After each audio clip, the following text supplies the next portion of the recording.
Okay. First, we need to talk about what it means to be an inverse. So if I took the number 6, what is 6? What is the opposite of 6 with regard to addition? -6. So if I take 6 and I add to it -6, I get 0. Similarly, if I took -3 and I added it to 3, I get 0. Okay? So -3 and 3 are what we call additive inverses. Okay? Whenever you take anything and you combine it with its inverse, you get a special something called the identity. So with addition, the identity is 0. And the identity is actually really easy to identify. It's the only thing that doesn't do anything. So if I had the number 5 and I wanted to add something to it and still get 5, what number accomplishes that? 0. In fact, 0 is the only number that accomplishes that, and 0 is called the identity. So the identity actually has 3 properties. First, the identity is what you get when you combine anything with its inverse. Second, the identity is the only thing that doesn't do anything. And third, the identity is always its own inverse. So if I took 0 and I added it to its opposite, I should get 0. What number satisfies that? 0. So 0 doesn't do anything. 0 is what you get when you combine anything in its inverse. And 0 is the only number with addition that is its own inverse. What if we switch to multiplication? What is the opposite of 6 in multiplication?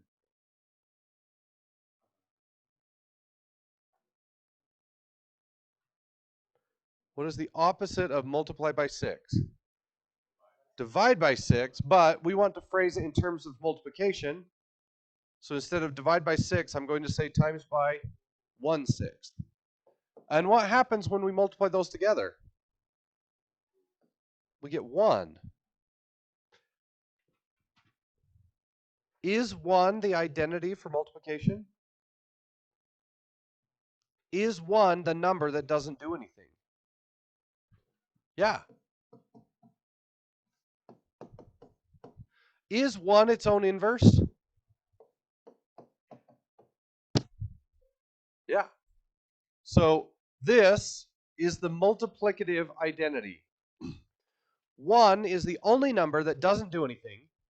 It's the answer you get whenever you combine any number with its multiplicative inverse. And 1 is its own multiplicative inverse. Okay. What about functions? What is the inverse of a function? So if I had y equals the square root of x plus 2 minus 3. Okay, that graph would look like left 2 and down 3. It would look like this. What is the inverse of this function?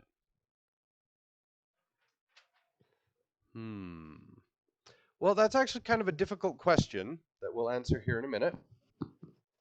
So let's say that I had a function. We'll call it function I. It's called the ice cream function. Boston, what's your favorite kind of ice cream? Chocolate mousse. Okay. Umar, what's your favorite kind of ice cream? Vanilla. Nice. Okay. Cade, what is your favorite kind of ice cream? What? Oh, I love cookie dough. So this function, you plug in a person and it spits out their favorite kind of ice cream. What do you think I inverse would do? Would be the exact opposite. We would take chocolate mousse, vanilla, and cookie dough, and it would spit out these three people. Does that make sense? Okay. So what does that look like graphically? Let's say I had something easy. F of x equals 2x minus 1. So I build a table. If x is 0, then y would be negative 1. If x is 1, then y would be 2 minus 1 is 1. If x is 2, then I get 3. 3, I get 5. 4, I get 7, and so on. So let's look at what that looks like on a graph. 0, negative 1. Oh, hold on. I'm gonna use the grid so it's more accurate. Okay. So my first point, 0, negative 1, 1, 1, 2, 3, and 3, like that. So this is my function f. What would f inverse do? Well, if this is x and this is y, negative 1 would get turned into 0. 1 would stay with 1. 3 would get turned into 2. And 5 would get turned into 3. Does that make sense? Okay, let me graph those. So negative 1, 0 would be right there. 1, 1 is right there. 3, 2 would be there. And 5, 3 would be right there.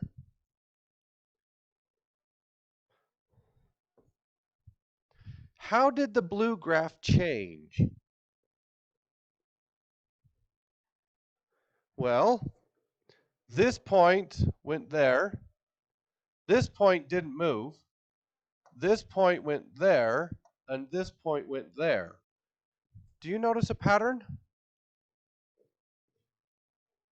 What happens when we flip the x's and the y's? Well, it might be a little bit hard for you to see, but let me draw it.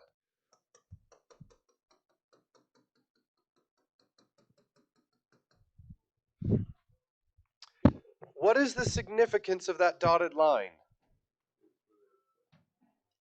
It's okay, they reflected across it, but why is that line special? What is it about that line that's special? Here's a hint.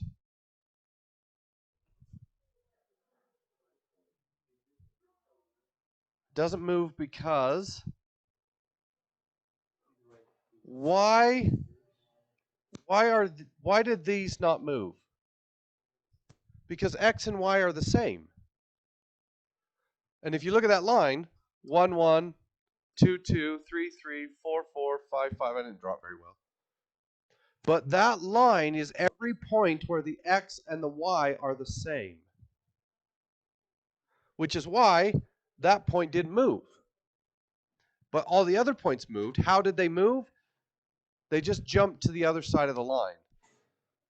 So this right here was 0, negative 1. When I switch the x and the y, it becomes negative 1, 0. And you'll notice it jumps straight across that line. Similarly, this one, I didn't draw the line very well, but this one right here is 3, 5. And when it turns into 5, 3, it jumps straight across that line.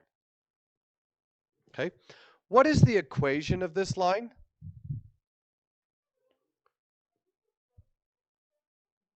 What's the slope? 1. What's the y-intercept?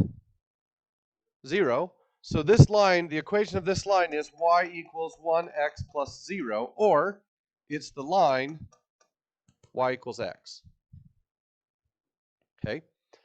Y equals x is the do-nothing function. We talked about the do-nothing number for addition. It was 0. We talked about the do-nothing number for multiplication. It was 1. What is the do-nothing function? It's simple. G of x equals x.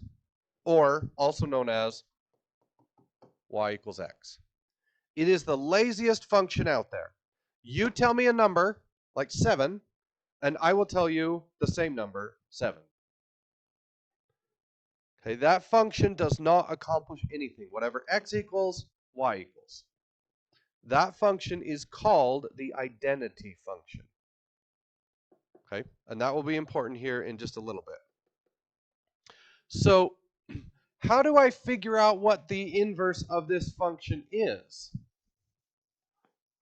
Well, I could go through and flip every single point. So, well, sorry, if I go back here. No. Anyway, so I had this graph 0, -1, 1, 1, 2, 3, 3, 5, and 4, 7.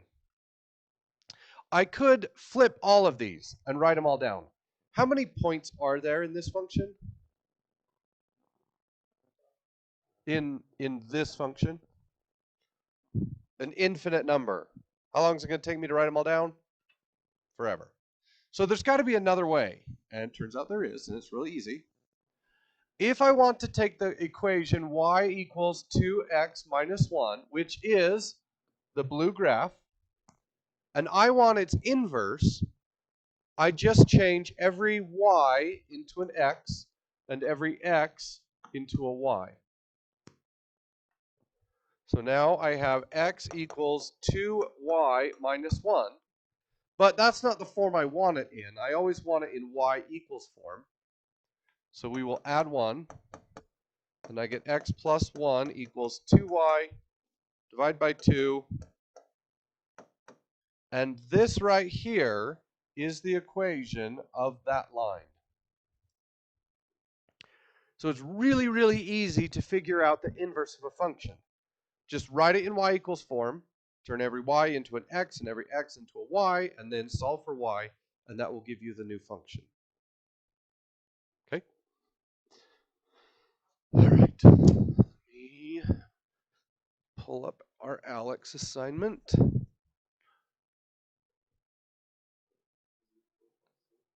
.6, yes.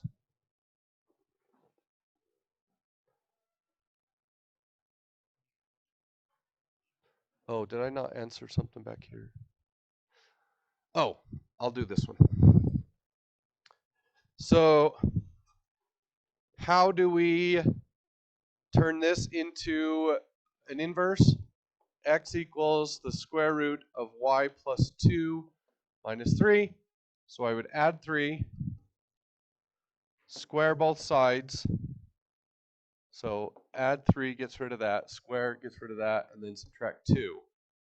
And that's a parabola that is left 3 and down 2. And do you see how this is sort of half of a parabola? Well, I only want 1/2 of this. And you notice that the inverse is a reflection across that line. If I had, let's say my graph looked like that, what would the inverse look like? It would look like that. It's a reflection across the line y equals x.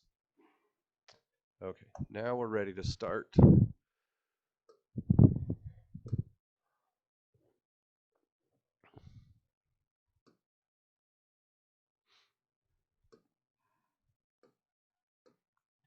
.6.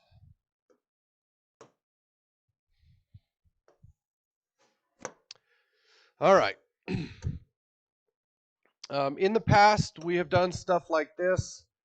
U plus W of x, which says just take U of x and add it to W of x and simplify. You are aware of 4 operations: addition, subtraction, multiplication, and division. All of the mathematics that you have been doing on numbers have dealt with those 4 operations. Today we're going to invent a new operation, and the symbol we use for it is a little circle. It is called composition, and it only applies to functions. It doesn't apply to numbers. It applies to functions.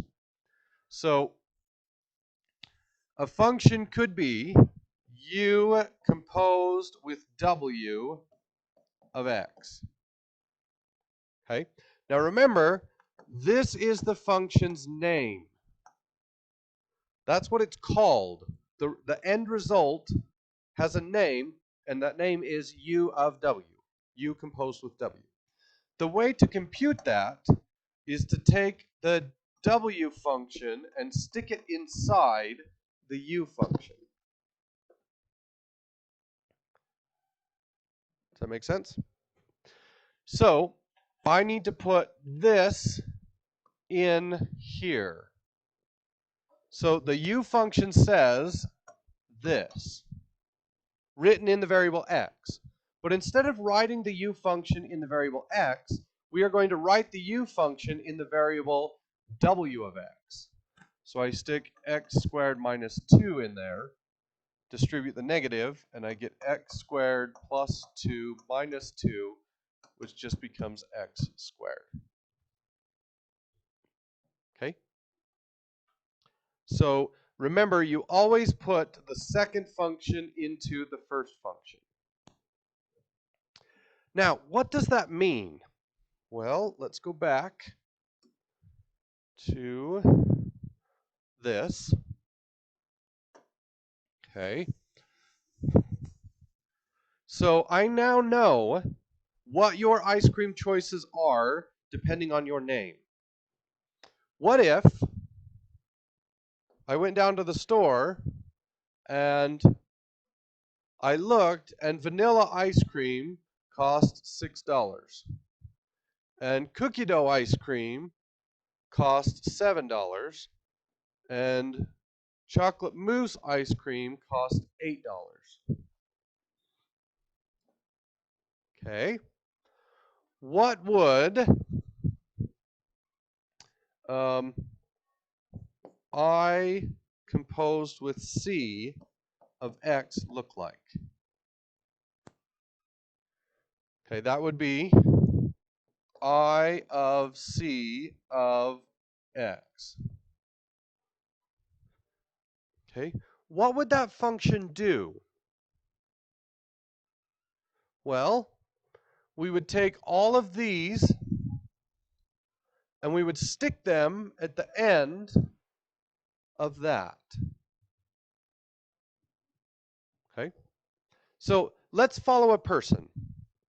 Oh, I did it backwards. I'm sorry.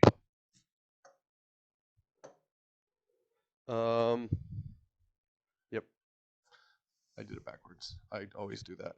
C of I of x, which is C composed with I of x. Okay, so I'm going to put all of these inside of there. So Boston likes chocolate mousse ice cream, and chocolate mousse ice cream costs $8. Do you see that?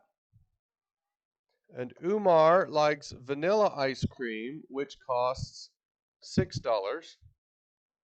And Cade likes cookie dough ice cream, which costs $7. So this function here takes Boston to 8, Umar to 6, and Cade to 7.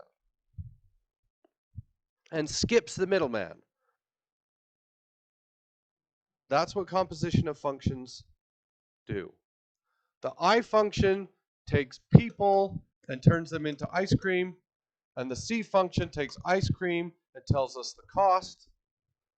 And C composed with I takes a person and then tells us the cost of their ice cream and skips the middle, the whole middle section. Okay? So what if I did C of I, C of I of Boston? How would I accomplish that? Well, I plug Boston into the I function. What does that give me? Chocolate mousse.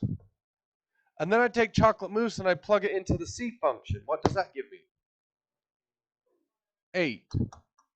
So C of I of Boston is 8.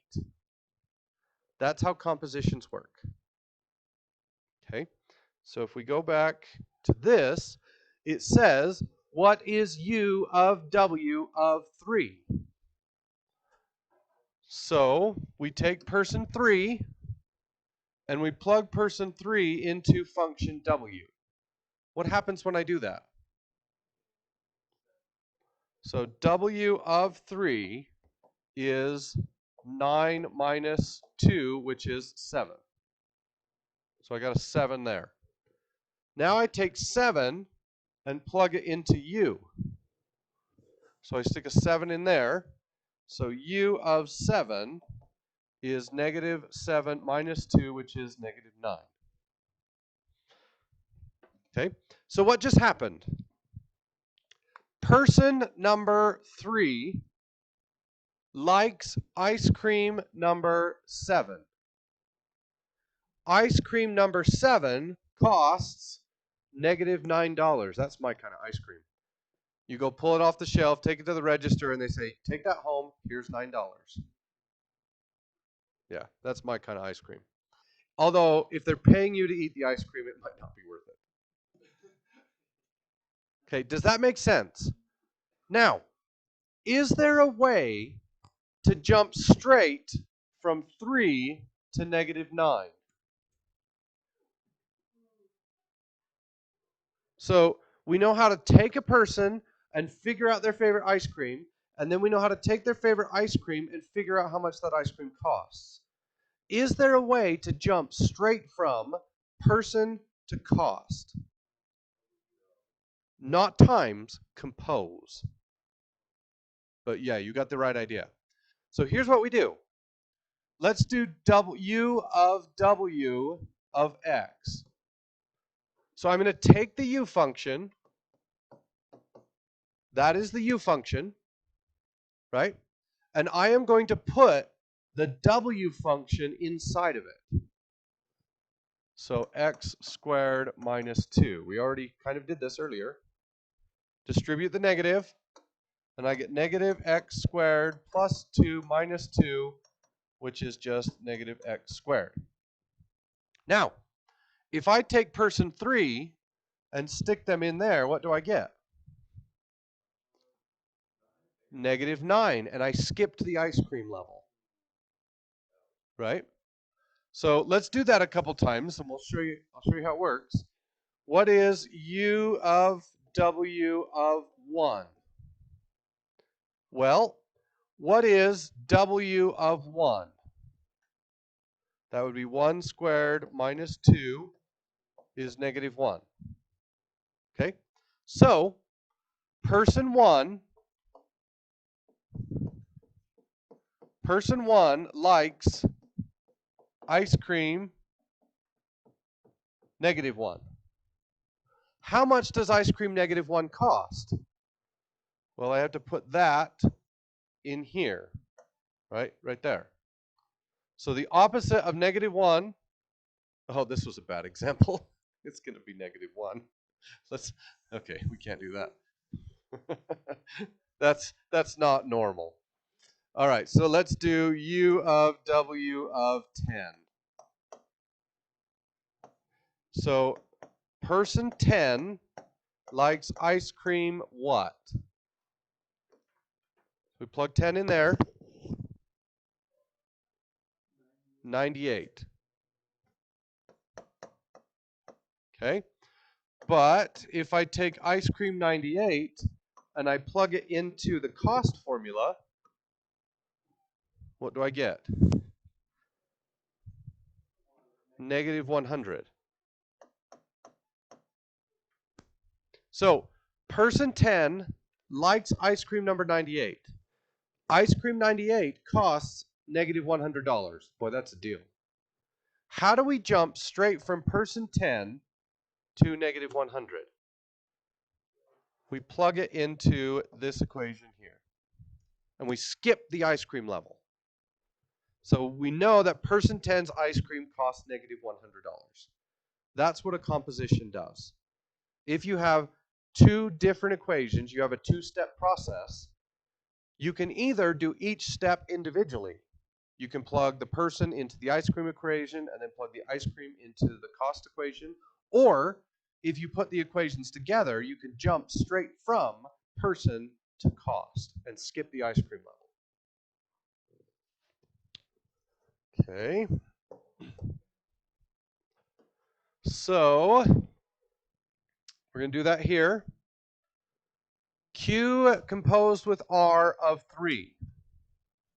So that's the same thing as Q of R of 3.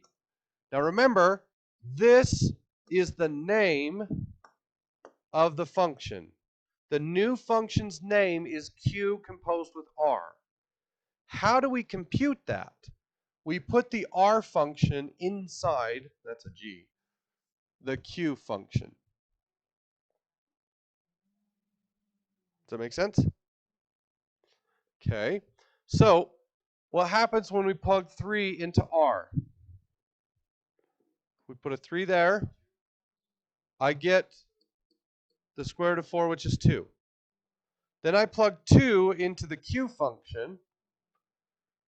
2 squared is 4, and 4 plus 6 is 10. Am I going to get the same number if I flip the equations? I don't know. Let's try it. So now let's plug 3 into Q. 3 squared is 9. 9 plus 6 is 15. Plug 15 into R, and I get the square root of 16, which is 4. Did I get the same answer? No. Nope, I did not. Okay. So, if I take a function,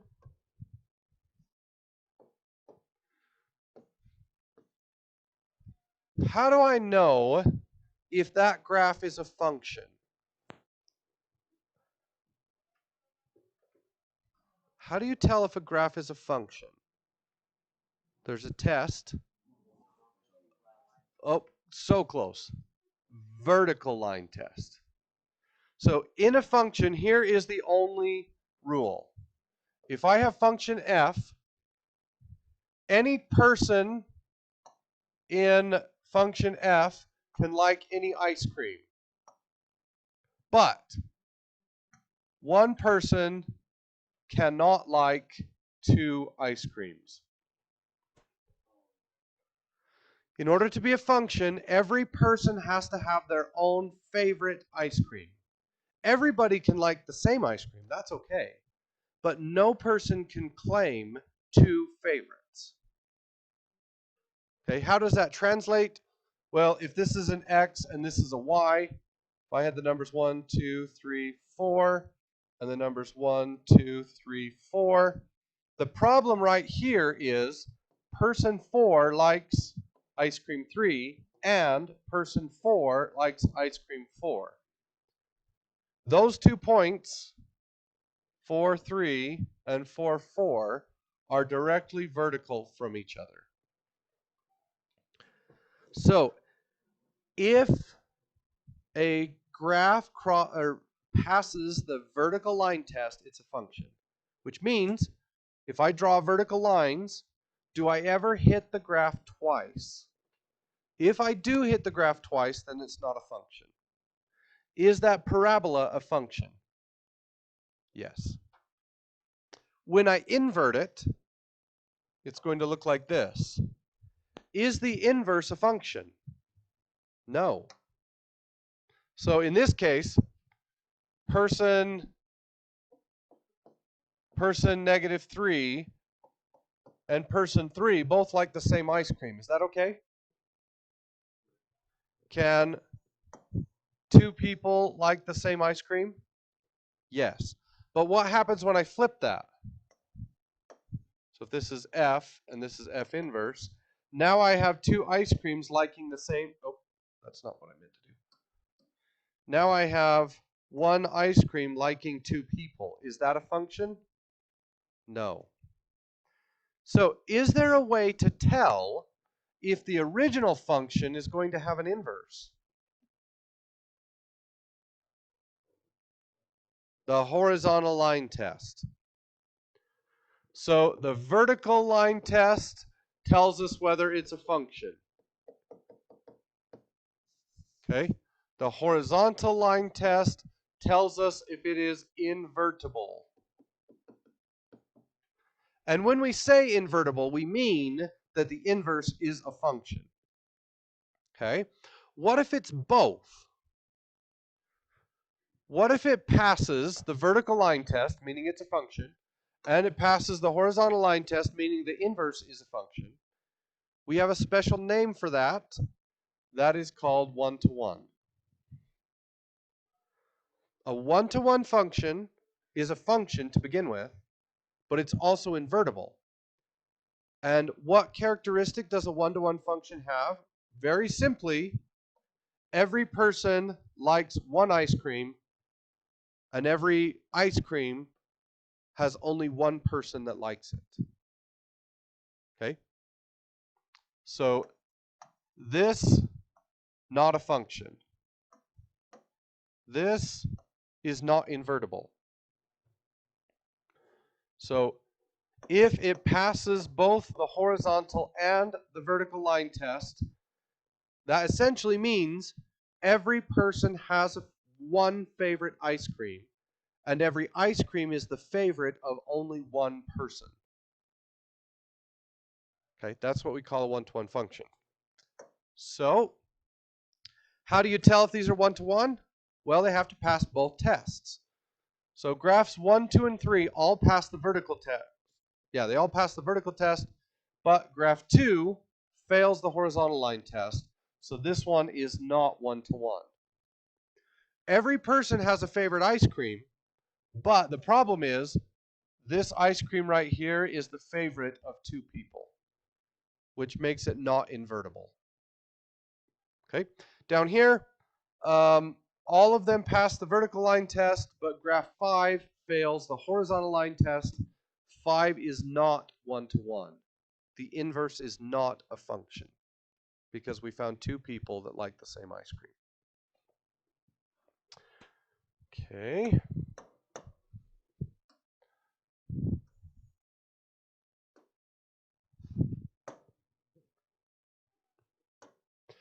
All right.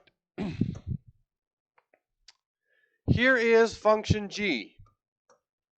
G takes this to this, and this to this, and this to this, and this to this. What does G inverse do to the number -6?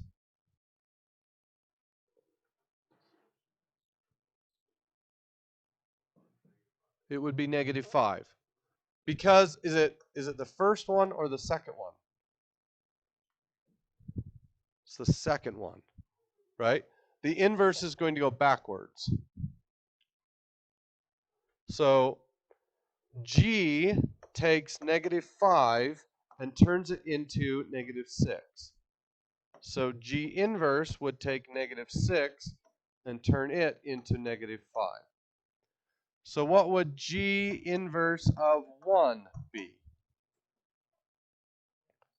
7. What would G inverse of 2 be?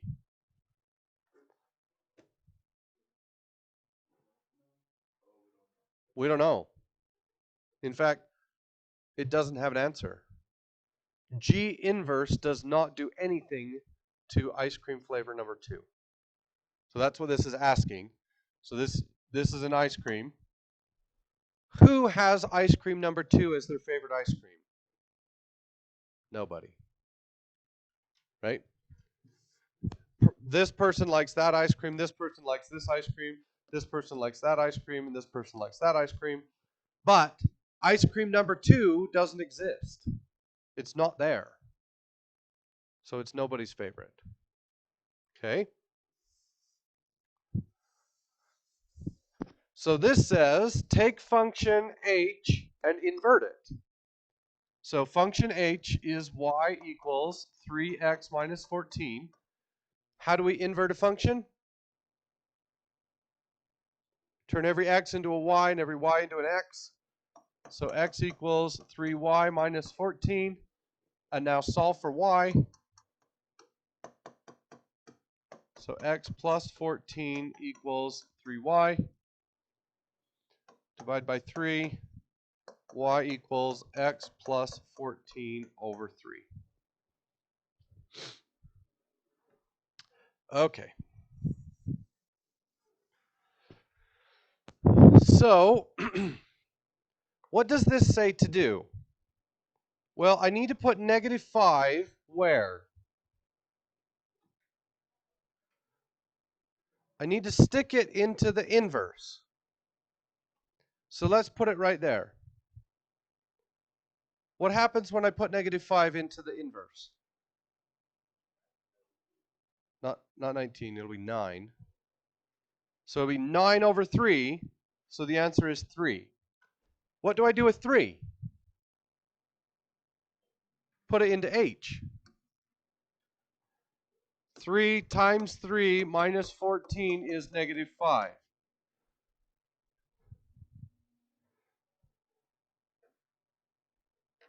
Anybody see it? We wasted our time. Right? Why did we waste our time?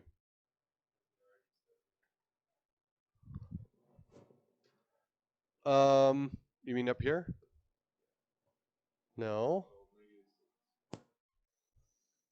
So, anybody find anything interesting about that? Why did I get negative 5?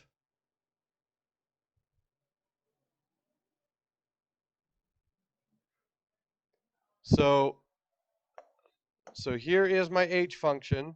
It takes people and turns them into ice cream. So this says, take ice cream negative 5 and figure out which person likes it. Which person liked ice cream negative 5? Person 3. Right?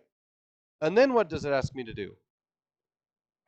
Take person 3 and find out what ice cream they like. So I essentially went like this. Did I need to do any work? No, I didn't. If I start with ice cream negative 5 and I figure out which person likes it, and then I take that person and figure out what ice cream they like, I'm going to get back to where I started. So there was no point in doing any of this math. H composed with H inverse of 5, of negative 5, these essentially just cancel, and I get negative 5. All right, last one.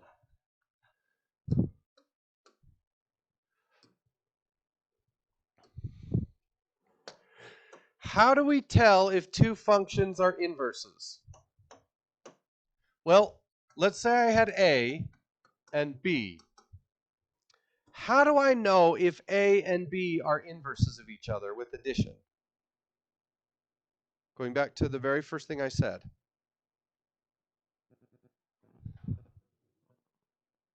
How do I know they're inverses? They should add to be 0. Good. Okay, what if I had A times B? How do I know if those are inverses? They should combine to create 1.